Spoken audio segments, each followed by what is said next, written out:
बिहार के नालंदा जिला की स्थित यह जो खंडहर है, इस खंडहर रूपी नालंदा विश्वविद्यालय का जो अवशेष है उसे देखने के लिए आया हूँ। देखने से यह अत्यंत ही भव्य एवं रमणीक प्रतीत होता है। ऐसा प्रतीत होता है कि इसका संपूर्ण जो निर्माण जिस समय ये अपने उन्नति और विकास के चरम पर होगा, अत्यंत ही इसका इतिहास जो है इतिहासों से भरा हुआ होगा। आज जो इसके अवशेष बचे हैं, खंडहर के रूप में बचे हुए हैं, जो खंडहर में तब्दील हो चुके हैं, उन्हें देख करके ऐसा प्रतीत हो रहा है कि अपने चरम उत्कर्ष पर रहा होगा। और ये पूरे विश्व में नालंदा विश्वविद्यालय जो था अपने को चर्चित था, इसकी अपनी इतिहास थी।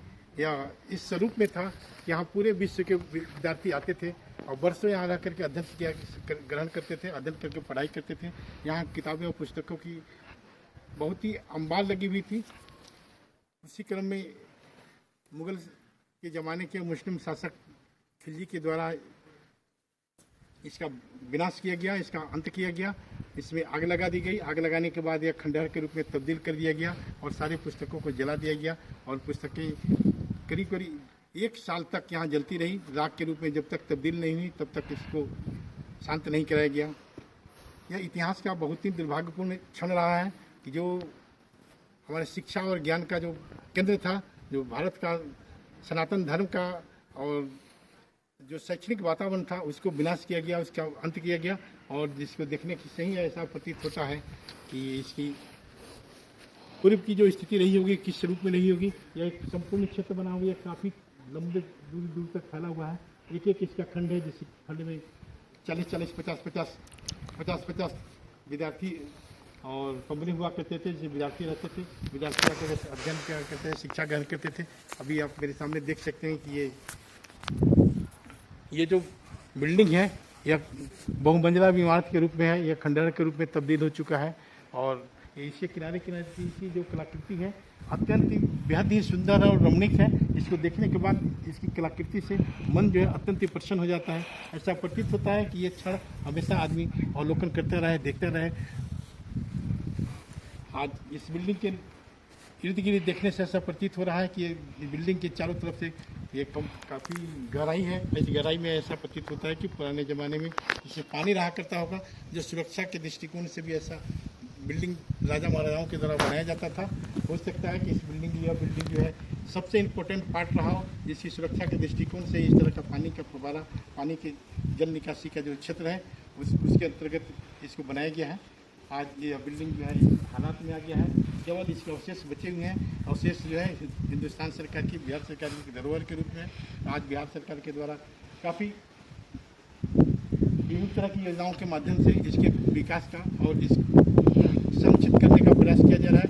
जिस रूप में है, जिस भी स्थिति में है, जो भी मलबा है या अवशेष है, सबको बचाने का, संरक्षित करने का सरकार के द्वारा काम किया जा रहा है। जिसके चलते आज इस हालात में बचा हुआ है, जिससे देश विदेश के आज भी लोग यहाँ आते हैं, इससे अध्ययन करते हैं और देखते हैं और देख करके एक कल्पना करते हैं कि आज जो अवशेष है, जो मलबा है, जिस स्वरूप में यहाँ बना हुआ है, इसका पूर्व में इतिहास क्या रहा होगा, पूर्व में इसकी स्थिति क्या रही होगी। जरा मैं चाहूँगा कि इर्द गिर्द अभी आप लोग कैमरा से दिखाएं इर्द गिर्द का भाग किस पोजीशन में है। यहाँ से काफ़ी दूर दूर तक इसका क्षेत्र जो है दिखाई पड़ रहा है और काफ़ी कॉर्नर पर चारों तरफ इसके पूर्व, पश्चिम, उत्तर, दक्षिण सभी कमरा बिल्डिंग जो जिस अवशेष के रूप में है, जिस भाग के रूप में है, वहाँ अवस्थित है। आज इस क्षेत्र के विकास के लिए सरकार के द्वारा जो व्यवस्था लगाई गई है, बहुत ही चाक चौबंद व्यवस्था की गई है। सुरक्षा के दृष्टिकोण से भी इसमें हमेशा ध्यान रखा गया है ताकि यह जगह सुरक्षित रहे, किसी के द्वारा विशेष रूप से कोई क्षति नहीं पहुंचा दी जाए या कोई किसी प्रकार की घटना नहीं हो। इसके बाउंड्री, चारों तरफ से बाउंड्री कराने के बाद जगह जगह पर कार्यालय बनाए हुए हैं, जगह जगह पर सुरक्षा कर्मी को लगाए गए हैं। सुरक्षा के दृष्टिकोण से भी यह जगह काफ़ी सुरक्षित प्रतीत होता है। आप देख पाएंगे कि हर बिल्डिंग का हर कॉर्नर पर या जो आने जाने का जो रास्ता है, निकासी का जो रास्ता है, वहाँ पर सुरक्षाकर्मी लगे हुए हैं और इसकी सुरक्षा में तैनात हैं। सरकार की ओर से इसके मेंटेनेंस के लिए कुछ टिकट दर भी निर्धारित किया गया है। टिकट लेकर के दर्शक यहाँ आते हैं, पर्यटक के रूप में आते हैं। जो देश विदेश के पर्यटक आते हैं, देखते हैं, समझते हैं, अवलोकन करते हैं। अवलोकन करने के बाद ये अनुभव करते हैं कि हमारी संस्कृति, हमारी शिक्षा, हमारा ज्ञान का स्तर कितना ऊंचा था। विश्व में जो हमारे भारत का परचम लहराया करता था, इन्हीं विशेषताओं के कारण यहाँ पर बने बने जो धरोहर पुस्तकें जो धरोहर थी, जिसके अध्ययन से अवलोकन से पूरे देश विदेश को ज्ञान से प्रकाशित किया जाता था और विभिन्न तरह की जो यहाँ से अन्वेषण किया जाता था, खोज किया जाता था, जो शोध किया जाता था, उसका फायदा पूरे विश्व को होता था। यहाँ जो छात्र हॉस्टल में रहा करते थे, ये बहुत ही सुंदर और भव्य दृष्टि से दिखाई पड़ रहे हैं।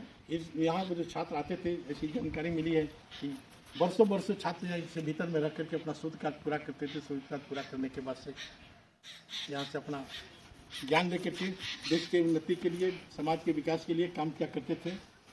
जिस समय खिल्जी के द्वारा इस पर क्रूर नज़र डाली गई, कुत्सित नज़र डाली गई और डाल करके इस संपूर्ण जो क्षेत्र था इसको विनष्ट करने का, बर्बाद करने का काम किया गया। और इसमें यहाँ तक कि जो पुस्तकें थी, यहाँ की पुस्तकें किसी गुरु के द्वारा, किसी शोधक के द्वारा या किसी विद्वान के द्वारा ग्रहण नहीं कर ली जाए, उसे संचित नहीं कर लिया जाए। उनका जो खिल्जी का उद्देश्य था कि इसे विनष्ट कर देना, उसको नजर रख करके इसमें आग ही लगा दिया गया, जो आग वर्षों तक जलती रही। और जब तक पूरे पुस्तक के एक एक पन्ना जल करके राख नहीं हो गए, तब तक यह शांत नहीं हुआ। अब मैं आपका इधर का आगे का भाग बिल्कुल दिखाना चाहता हूँ। तो देखा जा सकता है इसकी चारों तरफ हरियाली है, चारों तरफ घेराबंदी है। घेराबंदी के बाहर जहाँ इसके भवन बने हुए थे, बिल्डिंग बने हुए थे, इस बिल्डिंग को भी सुरक्षित करने का प्रयास किया गया है। ऐसा देखने से प्रतीत होता है कि इसका छत गिर चुका था, लेकिन छत के गिरने के बाद भी इसको संरक्षित किया गया है। और इसका जो निर्माण जो है टील के स्तर से किया गया है और इसे संरक्षित कर लिया गया, बचा लिया गया है।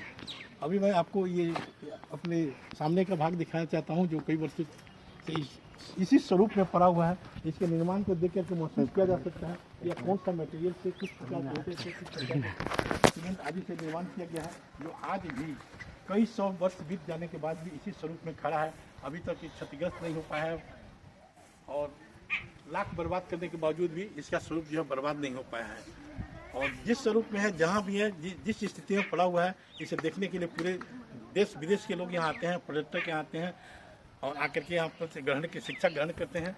और उनके द्वारा इस तरह का एक कयास लगाया जाता है कि हमारा धरोहर, हमारा इतिहास विश्व में सबसे मजबूत था और उस मजबूती से हमारा देश जो है सोने की चिड़िया कही जाती थी, या ज्ञान के क्षेत्र में विश्व का जो नेतृत्व भारत किया करता था, उसकी कारण क्या है।